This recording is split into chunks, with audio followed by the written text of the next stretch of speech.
They didn't destroy it because of rebellion. They didn't burn it because of strategy. Rome destroyed Jerusalem's temple because of something far darker, something that would haunt history for 2,000 years.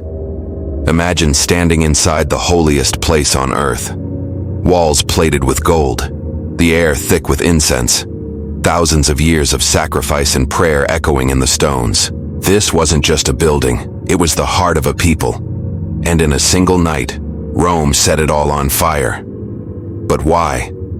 Because behind the smoke and blood, behind the soldiers and flames, there was a secret battle of obsession, pride, and revenge. And the story wasn't over yet.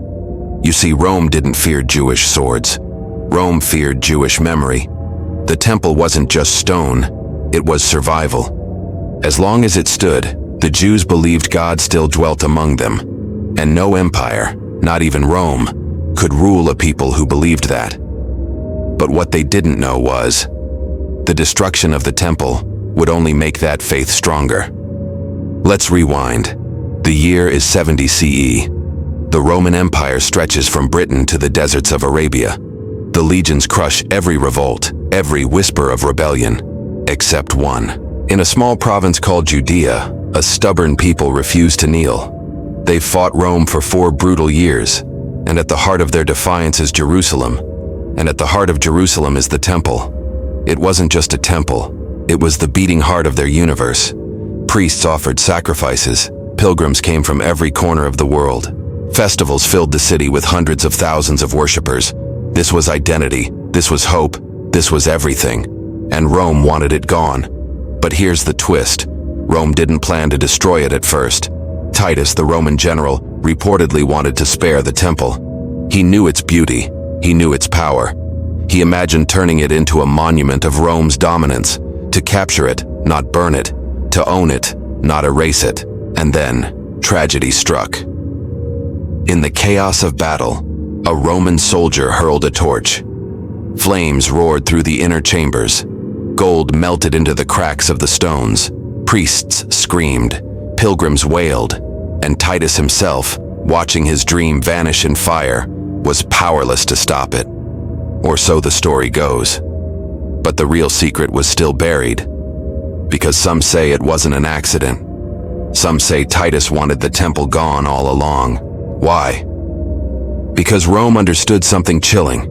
You don't kill a people by slaughtering their bodies. You kill them by breaking their spirit. Ask yourself, what would you rather lose? Your home or your God? The Romans believed if they erased the place where heaven and earth touched, the Jewish will to resist would collapse forever. But what they found next changed everything. Instead of collapsing, Judaism transformed. With the temple gone, the people rebuilt their faith in words, in books, in memory. The Torah replaced the altar. The synagogue replaced the sanctuary. The people themselves became the temple. Rome thought they had erased a nation.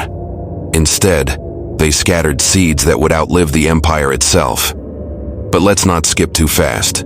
You need to feel what happened that night. The city was starving. Mothers boiled grass to feed their children. Corpses filled the streets. The temple was the last symbol standing. Imagine being there, hungry, hopeless, surrounded by legions of iron, and still chanting prayers as flames lit the sky. Would you have given up? Or would you have fought for the last stone? The Jews fought. Every corridor, every stairwell, every rooftop became a battlefield. Blood ran down the steps of the temple. Smoke turned day into night. And as the fire raged, something darker happened. The treasures inside, the menorah, the trumpets, the sacred vessels, were carried off by Roman hands, looted, displayed in triumph back in Rome. But the most valuable part was still missing. Because you can steal gold, you can parade treasures, but you can't steal belief. And here is the cruel irony, the temple's destruction didn't erase Judaism, it immortalized it. The Jewish people became wanderers, carrying their God with them, no longer tied to stone. Rome gave them exactly what it wanted to destroy, survival. But what they didn't know was, this survival would also birth something else. From the ashes of the temple, a new religion would grow. Christianity. For early Christians, the fall of the temple wasn't a tragedy. It was proof. Proof that a new covenant had begun. The temple was gone because God had moved on. Think about that. Rome's destruction of Jerusalem didn't just scar the Jews, it reshaped the entire world. And yet, there's another layer.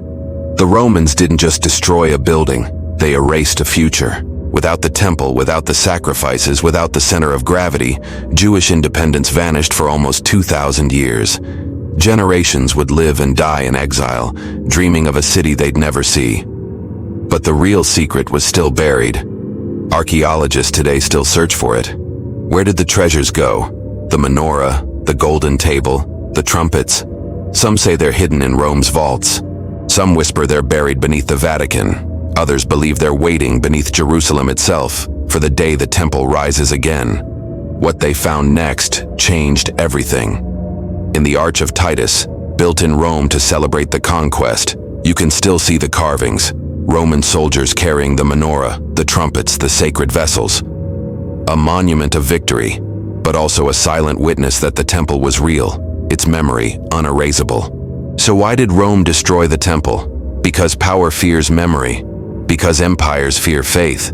Because you can conquer land, you can crucify rebels, you can starve a city, but you can never truly kill belief. But the story wasn't over yet.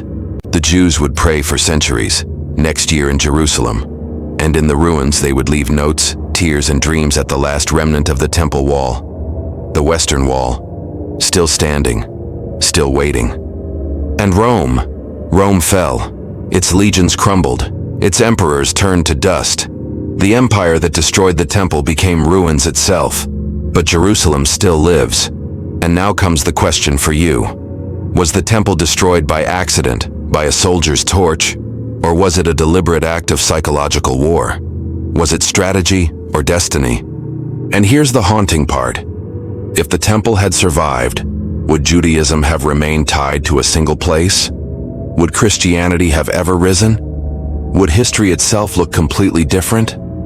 The answer is buried in fire and stone, in ruins and memory. So if you think the story of Jerusalem's temple ended in 70 CE, you haven't been paying attention. Subscribe, and we'll see you on the next journey.